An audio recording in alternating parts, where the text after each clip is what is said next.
इस वाले टॉपिक्स हुए इसमें N और C वैल्यू कैलकुलेट करना जिसमें कि जेनिक बैलेंस थ्योरी ये सब आपको डिस्कस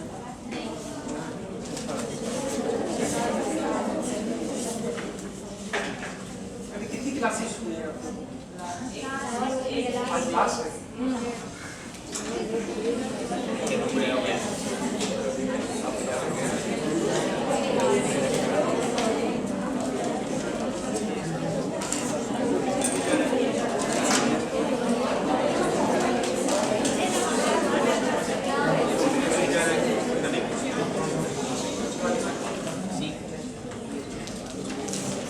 देखो हम लोग दो रिलेटेड टर्म को यूज करते हैं। One is the haploid and second is the monoploid. Haploid values को हम लोग रिप्रेजेंट करते हैं n से एंड मोनोप्लॉइड वैल्यू को हम लोग रिप्रेजेंट करते हैं x से। देखो अगर मैं किसी यूकैरियोटिक ऑर्गेनिज्म का केस करूं, take the example of the eukaryote. The eukaryotic organism either you will form the monoploid,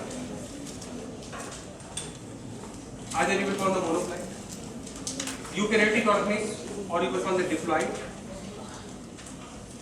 or you will form the polyploid. This condition. Eukaryotic organisms can be classified under the monoploid, diploid, and polyploid. Now suppose I am taking the case of the monoploid organism. A monoploid organism I am taking. That monoploid organism contains the four different chromosomes, and one copy of chromosome first, one copy of chromosome second, one copy of chromosome 3, and one copy of the chromosome 4. So in this particular organism, the four different chromosomes present, and all the chromosomes present in the single copy.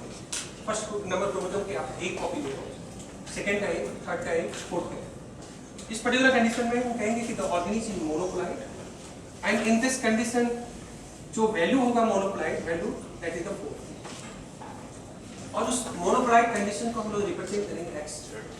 So in this condition the value of the x is 4 different chromosome जो इस particular condition में।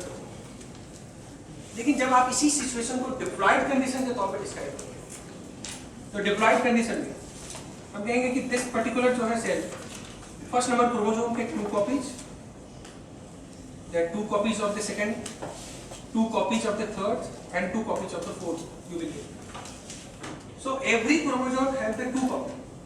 So in this particular condition we can form the 2 set, and if you can form the 2 set, then it is a diploid 2x, because we can form the 2 set. In this particular condition we can form 1 set, and the number of chromosomes present in 1 set is represented by the x.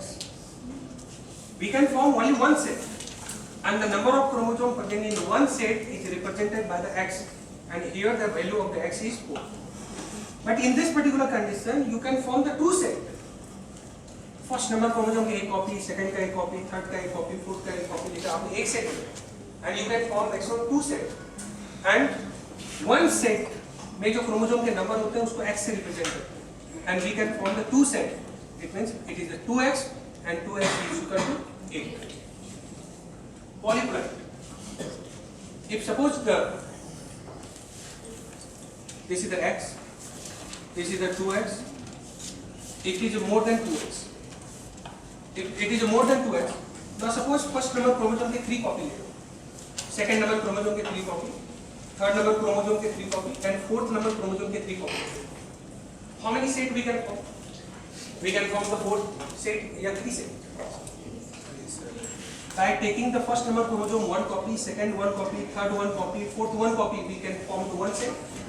And how many set we can form? 3 set. If we can form the 3 set, the organism become triploid. If you can form the 2 set, then diploid. You can form the 1 set, then monoploid. If you can form the 3 set, in this particular condition, we can use triploid. So this particular organism is triploid. So more than diploid condition can be the polyploid, and polyploid can be triploid, tetraploid, pentaploid, hexaploid, any form you can take. So this is the triploid condition. In this triploid condition, 3x, and what is the number of chromosomes? that is the 2. In this particular condition, number of the chromosome 2. So we can distinguish the monoploid, diploid and triploid. And number of the chromosome in one cell, the number of chromosome in one cell is known as the monoploid in this particular way.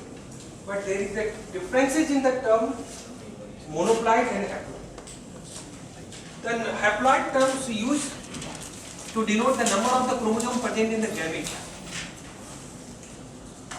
Number of the chromosome present in the gamete. What is the number of the chromosome present in the gamete? That is known as the haploid. Now you tell me, what will be the number of the chromosome in the gamete? पहले मुझे ये बता दो कि particular organism के द्वारा gamete का formation होगा या नहीं होगा? डिफरेंट होगा तभी होगा। अच्छा ये बताओ, गैमेट का फॉर्मेशन मियोसिस से होता है माइटोसिस? मियोसिस। गैमेट का फॉर्मेशन मियोसिस से भी होता है, माइटोसिस से। वो डिपेंड करता है कि आप ऑर्गेनिज्म कौन सा। अब मैं इन चीजों का भी डिस्कस नहीं करूंगा। अब यह आप देख लेना बुक में, जैसे मैं प्लांट का केस है, तो प्लांट्स में गैमेट फॉर्मेशन जो है मियोसिस से नहीं माइटोसिस से।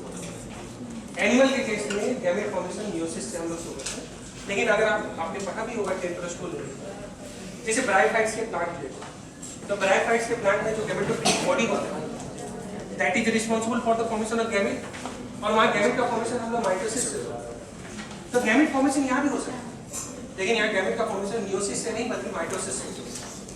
तो इस पर्टिकुलर कंडीशन में अगर ये पर्टिकुलर ऑर्गेनिज्म गैमेट अगर बनाता है, तो गैमेट में जो क्रोमोसोम के नंबर होंगे that is represented by the egg, और यहाँ गैमेट में जो क्रोमोसोम का नंबर होगा और इसके मोनोप्लॉइड वैल्यू में जो क्रोमोसोम के नंबर होंगे वो सेम।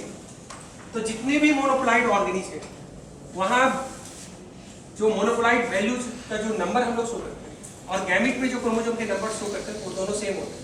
इट मींस यहाँ x का वैल्यू और n का वैल्यू क्या होगा? Same. There is no difference. जो क्रोमोसोम के नंबर आपको गैमेट में मिलेगा वही क्रोमोसोम के नंबर इसके मोनोप्लॉइड वैल्यू में। तो यहाँ दोनों वैल्यू सेम। अगर आप डिप्लॉइड ऑर्गेनिज्म का केस लेते हैं, तो in the case of the diploid organism जो पर्टिकुलर जो है वैल्यू x का होता है वही वैल्यू जो है यहाँ n का वैल्यू, क्योंकि यहाँ x का वैल्यू कितना लेंगे? 4, और number of the chromosome present in the gamete कितना लेगा? 4, क्योंकि जो पर्टिकुलर वैल्यू हम लोग यहाँ गैमेट में शो करते हैं वही पर्टिकुलर वैल्यू जो है इसके मोनोप्लॉइड वैल्यू में शो करते हैं। इट मींस कि यहाँ भी x का वैल्यू और n का वैल्यू क्या है? सेम। ये दोनों वैल्यू सेम, क्योंकि x का वैल्यू यहाँ भी 4 होगा और n का वैल्यू यहाँ भी 4 होगा। लेकिन जैसे ही आप पर्टिकुलर जो है कंडीशन को किसी पॉलीप्लॉइड ऑर्गेनिज्म में शो करते हो तो यहाँ मोनोप्लॉइड वैल्यू और हैप्लॉइड वैल्यू में डिफरेंसेस आते हैं।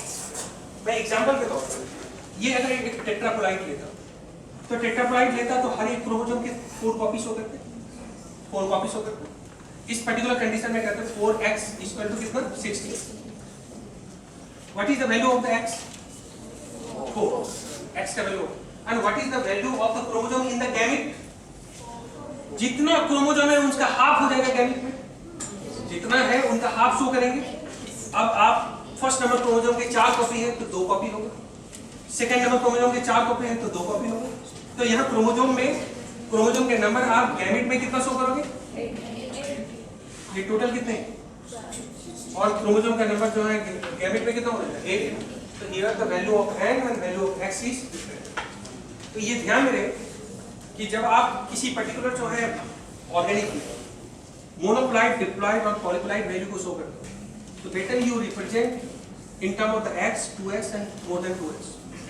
And if you are representing the number of the chromosome in the gamete, then you mention the n. And by default, in the case of the monoploid organism and in the case of the diploid organism, because the x and n value is same, so that's why it is not going to create any kind of a difference. But when you are going to consider the polyploid organism, then the n and x value will become the different. तो यहाँ पे differences जो है create होंगे। तो n and x के value जब different होंगे, तो उस पर्टिकुलर कंडीशन में आपको ये ध्यान में रखना होगा कि कब हमें n लिखना हो और कब हमें x लिखना हो। बाकी केसेस में जो है आपको कोई प्रॉब्लम नहीं है। इस पर्टिकुलर जो है कंडीशंस को हम लोग जब क्वेश्चन के फॉर्म में सॉल्व करेंगे,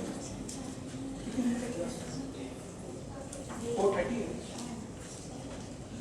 इस पर्टिकुलर जो है कंडीशंस को जब आप क्वेश्चन के फॉर्म में सॉल्व करेंगे, तो जैसे कभी-कभी जो है क्वेश्चन में रिजल्यूशन होता है, आधे घंटे का तो है और थोड़ी देर के लिए आप कंसंट्रेट करें। देखो अगर क्वेश्चंस में दिया हुआ है कि the 2 sets of the autosome structure या 3 sets of the autosome structure